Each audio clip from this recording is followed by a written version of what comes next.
पहले तो फ़ख्र की बात यह है कि इमरान खान साहब की पाकिस्तान तहरीक-ए-इंसाफ ने जो स्वीप खैबर पख्तूनख्वा में किया है वो तारीख़ में नहीं हुआ। मेरी एक यहाँ पे बड़े सीनियर कॉलीग से जो है वो बात हो रही थी, उन्होंने कहा था कि आप लोग 30 सीटें जीतेंगे, मैंने कहा था कि हम 75 से ज़्यादा जीतेंगे। सरकारी टैली में जो 90 से ज़्यादा आ रही हैं, जब आप पेशावर की 8 सीट्स डाल दें जिन पे एक मज़ाहिया खेज़ रिगिंग हुई है, तो 100 से ये तादाद बढ़ती है।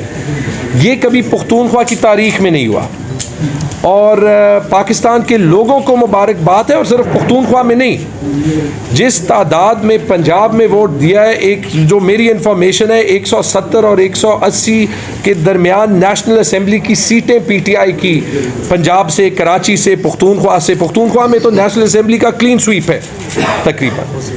और ये इसके बावजूद कि खान साहब जेल में, केसेस, स्टेट फैशिज्म, बल्ले का निशान लेना, हमारे एक एक हलके में कन्फ्यूजन की कैंपेन। और ये आप देख लें कि पाकिस्तानी वोटर ने अर्बन और रूरल इलाके में सोशल मीडिया की ज़ोर से सारी डिसइंफॉर्मेशन का सामना किया और सीटें जीती। ये इसके भी बावजूद कि पूरे इलेक्शन के दिन आपने भी वो मजाक देखा कि ना मोबाइल चल रहे थे ना डेटा चल रहा था, ताकि जहाँ पे रिगिंग हो कि वो साबित ना हो सके। मैं पेशावर की सीटों पे आता हूँ। पेशावर में 18 सीटें, सबको ये भी मुबारक हो कि पीटीआई का 18 की 18 पे क्लीन स्वीप है। मेरे तो जो सपोर्टर्स मेरे पास आए हैं, तो मैंने उनको कहा कि इंशाल्लाह हम जश्न मनाएंगे, हमने रिकॉर्ड लीड से ये सीटें जीती हैं। इसमें मायूसी की क्या बात कि कोई करप्ट अफसरान जो डीआरओ हैं या जो आरओज़ हैं, वो सिर्फ कागज़ पे रिज़ल्ट बदल के उनके मुंह लटके हुए हों, वो प्राइवेटली हमें बताएं कि जी मजबूरी थी। तो यार, हमने तो अपना काम ये करना था कि अपने वोटर्स को पोलिंग स्टेशंस तक पहुंचाएं और वो अपनी मर्ज़ी से वोट दें। और उन्होंने उस तादाद में दिए कि वो कभी पहले नहीं दिए। मैं आपको पेशावर की 8 सीट्स हाईलाइट करना चाहता हूं जिनके रिज़ल्ट्स चेंज किए गए। चेंज करने से पहले जो नॉर्मल कन्वेंशन होती है कि रिज़ल्ट्स टैली करते हुए, और मेरे ख्याल में रूल 92 है, उसमें है भी कि जब रिज़ल्ट्स टैली होंगे तो कैंडिडेट्स और उनके इलेक्शन एजेंट्स उनके साथ होंगे। किसी को वहाँ बैठने नहीं दिया गया, स्क्रीन्स ऑफ हो गई और रिज़ल्ट्स जो थे वो रात के अंधेरे में अनाउंस हो गए। फॉर्म 45 एक चीज़ कहते हैं, हमारे पास सब है। फॉर्म 47 कुछ और कहता है, और जो बोरियों में वोट अभी भी मौजूद हैं। मुझे यकीन है कि रात को ये कुछ नहीं कर सके, अगर बाद में ये कुछ कर रहे हैं या नहीं ये मुझे नहीं पता। वोट्स हमारे सारे मौजूद हैं, क्योंकि जो पैनिक में इन्होंने काम किया है ये इसको डिफेंड कर ही नहीं सकेंगे। फॉर एग्ज़ाम्पल फॉर्म 45 सिर्फ हमारे पास नहीं है, बाकी कैंडिडेट्स के पास भी है। ज़रूर कोई ना कोई ऐसे प्रिजाइडिंग ऑफिसर्स भी होंगे जिनके ज़मीर बताएंगे जब ये डिटेल रिज़ल्ट सेलेक्ट जो है वो रिलीज़ करेंगे कि ये तो हमारी पोलिंग स्टेशन का रिज़ल्ट नहीं है। अब मैं उन 8 हलकों के डिटेल पे आता हूँ, और मैं तो अपने सारे जो कॉलीग्स हैं उनसे कहूँगा कि मैं अपने फॉर्म 45 की एक कॉपी आपके पास छोड़ूंगा, ताकि आपके पास खुद सबूत हो, आप देख सकें कि हम क्लियर बात कर रहे हैं या नहीं। महमूद जान साहब की सीट का रिज़ल्ट चेंज किया गया। महमूद जान साहब का रिज़ल्ट मैंने देखा है, उन्होंने 18,111 वोट लिए थे, और दूसरे नंबर पे करामत साहब थे, उन्होंने 10,914 वोट लिए थे। करामत साहब के 18,529 किए गए और महमूद जान साहब के 14,332 किए गए। ये रात को हुआ, ये कोई पोलिंग स्टेशन पे नहीं, इनके पास सारे मौजूद हैं। ये काम अली ज़मान के साथ किया गया। अली ज़मान की एक्चुअल वोट काउंट 21,686 है। दूसरे नंबर पे अब्दुल हसीब साहब हैं JUIF के। मैं रिक्वेस्ट करता हूं कि वो उनसे बल्कि आप पूछ लें कि उनके पास क्या रिज़ल्ट है। और अरबाब वसीम साहब को जो 1, 2, 3, 4 नंबर पे थे, उनको 5471 वोट से उठा के जिताया गया। अरबाब जान दाद साहब की सीट है। अरबाब जान दाद साहब ने 24,558 वोट लिए। एजाज साहब JUI के 9,923 वोट लिए। अरबाब जान दाद साहब के वोट 21,817 किए गए ऑफिशियल रिजल्ट में। एजाज साहब के 45,959। अब मुझे ये बताएं, ये फॉर्म 47 वोट्स के साथ टैली कैसे करेंगे? मलिक शहाब चमकनी, झगड़ा चमकनी की सीट से, इनके साथ मैं सुबह बैठा था। हमने इनके सारे फॉर्म 45 देख के हम हंस रहे थे, क्योंकि इनके जो मुखालिफ कैंडिडेट थे उन्होंने पूरे हल्के में जीते 3 पोलिंग स्टेशन है, अपना गांव भी वो हारे हैं। मलिक शहाब के 26,192 वोट, अरबाब उस्मान साहब के 11,524 वोट। मलिक शहाब का वोट टैली तकरीबन एक जैसे रखा गया। अरबाब उस्मान साहब के 11,524 से 44,564 वोट किए गए। मतलब कि मुझे नहीं पता ये जो 25-30 हज़ार की पोलिंग नहीं हुई, ये कहाँ से पूरी करेंगे। फिर आते हैं अरबाब आसिम साहब के रिज़ल्ट पे। इनके टिकट पे कंट्रोवर्सी भी थी।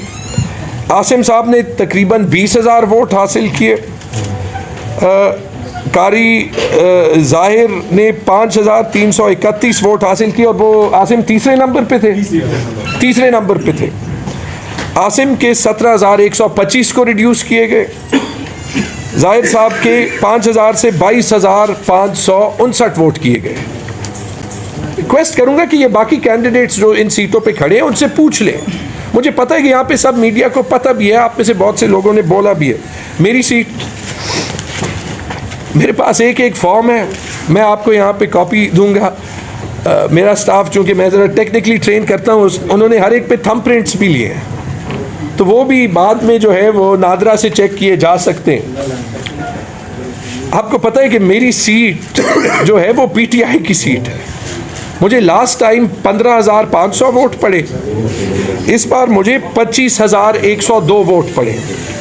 लास्ट टाइम मुझे 52% वोट पड़ा, इस बार मुझे पूरे हल्के का 63% वोट पड़ा है। और जो बाकी 25-30 कैंडिडेट्स थे उनको 37% वोट पड़े। दूसरे नंबर पे लास्ट टाइम भी JUI आया था 3,700 वोट के साथ। दूसरे नंबर पे JUI के मौलाना दरवेश साहब आए और उन्होंने लास्ट टाइम से बेहतर कारकर्दगी दिखाई है, 5,188 वोट लिए। दूसरे नंबर को नहीं जितवाया गया। 5वें नंबर पे जलाल खान PMLN के हैं, उन्होंने माशाअल्लाह लिए 1,619 वोट। 1,600 वोट वाले को 25,000 वोट पे कामयाबी दी गई। जिसने 4% वोट लिया वो साबित कर दे, ठीक है। मैंने अपनी पूरी कैंपेन में किसी का नाम ही नहीं लिया। उस पर अभी भी मुझे बहुत से लोगों ने कहा कि वो अफ़गान नेशनल है, या मेरे ख्याल में जो हमारी अफ़गान पॉलिसी है वो गलत है। मैं इस कार्ड को भी नहीं इस्तेमाल करूँगा। मुझे सिर्फ इससे है कि आपने 1,600 वोट वाले को 25,000 वोट वाले पे कैसे जितवाया है।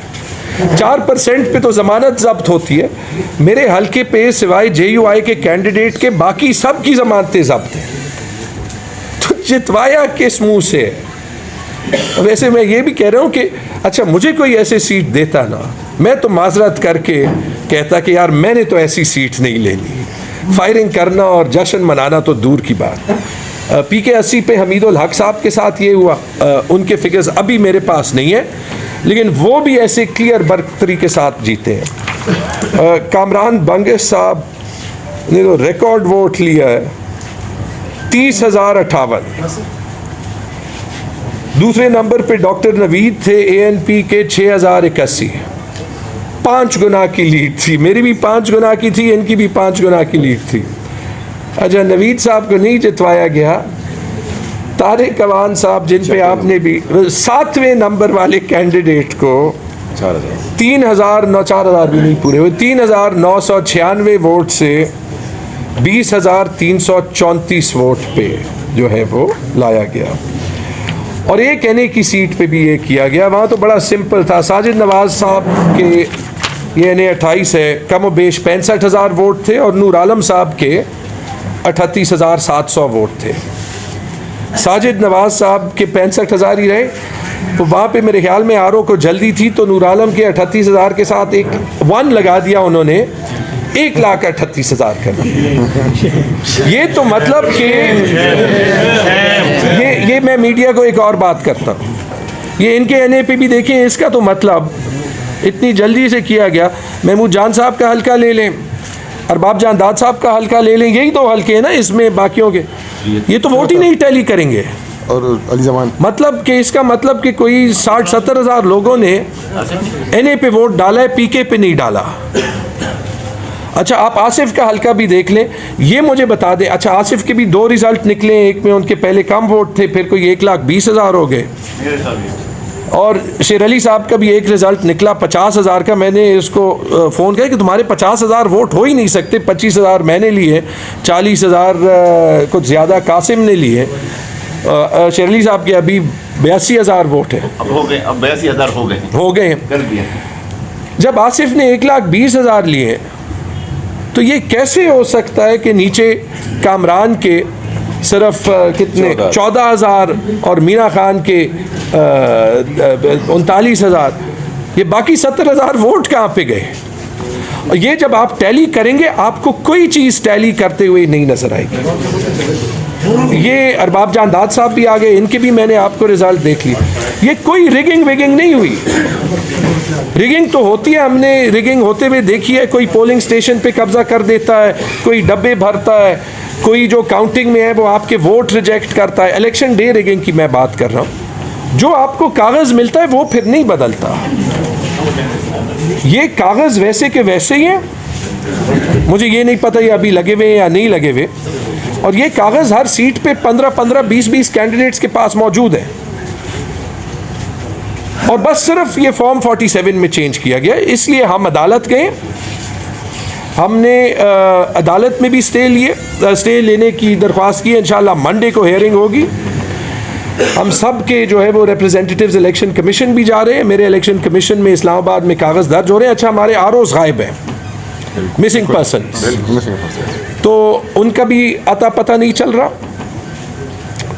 और इसमें मैं एंड में आरओज़ का किरदार हाईलाइट करूंगा, और ख़ास तौर पे जो डीआरओ थे, हमारे डीसी आफाक वज़ीर, जो ओथ उन्होंने आरओ से कुरान मजीद पे दिलवाया और ख़ुद भी लिया, उन्हें शर्म आनी चाहिए और अभी खुद मुस्ताफ़ी होना चाहिए। और चीफ सेक्रेटरी साहब से ये रिक्वेस्ट है और चीफ मिनिस्टर साहब से कि इनको इमीडिएटली सस्पेंड करें और इन पे इंक्वायरी लें। ये जो रिजल्ट्स हम, और इसके बाद आप मेरे फॉर्म 45 देख लें, और आप पूरे मेरे हलके में जाके पूछ लें कि इस PMLN के कैंडिडेट को कोई जानता है। चीफ जस्टिस साहब ने बड़ी अच्छी बात की थी, मैं चीफ जस्टिस पाकिस्तान की बात करता हूँ, कि हम किसी को डेमोक्रेसी डिरेल करने नहीं देंगे, और इसी बेसिस पे जो है वो उन्होंने कहा था कि आरओज़ को ना चेंज किया जाए। बड़ी अच्छी मिसाल मौजूद है चीफ जस्टिस साहब, इन्होंने पेशावर की लोगों के मैंडेट की धज्जियाँ उड़ा दी। काइंडली सुओ मोटो नोटिस लें ताकि एक मिसाल जो है वो बन जाए। मैं आपको यकीन से एंड में कहता हूँ कि हम सबको इस बात की ज़्यादा खुशी होगी कि इस कौम ने इमरान खान को वोट दे दिया। किसी एक को इसकी इतनी परवाह नहीं कि हम खुद असेंबली में जाएं या ना जाएं। इलेक्शन हम जीत चुके हैं। ये जो हम लड़ रहे हैं, हम इसलिए लड़ रहे हैं कि पेशावर के अवाम के मैंडेट पे डाका डाला गया है, और उसके लिए हम अपनी कानूनी जंग और राइट ऑफ प्रोटेस्ट जो है वो एंड तक करेंगे, जब तक पेशावर के लोगों को इंसाफ ना मिले। बहुत बहुत शुक्रिया। जगला साहब, ये की बात करें, ये इलेक्शन नहीं था पहले दिन से, और जो एक काम मैं मीडिया से रिक्वेस्ट करूंगा, अभी डेविल्स एडवोकेट इसमें ना खेले, कुछ रहता ही नहीं है ना। आपने तो देख लिया, केपी में लोगों ने पाकिस्तान की तारीख की सबसे बदतरीन प्री पोल रिगिंग को तारीखी शिकस्त दी है। अब ये हमारे हाथ में नहीं है कि एक आरओ का इतना ज़मीर ना हो कि वो कुरान पे हल्फ लेके एक नंबर को दूसरे नंबर में तब्दील कर दे और दूसरे नंबर को कुछ और लिख दे।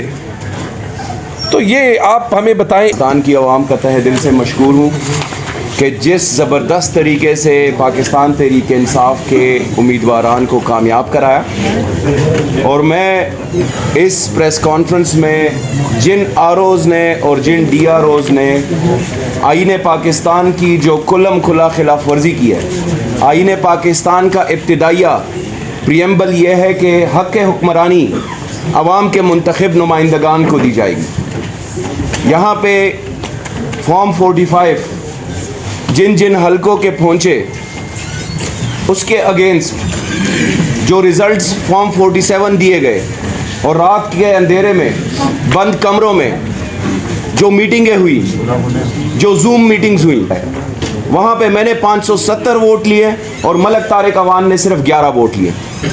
तो आप डिफरेंस को देख लें और फिर रिजल्ट्स को।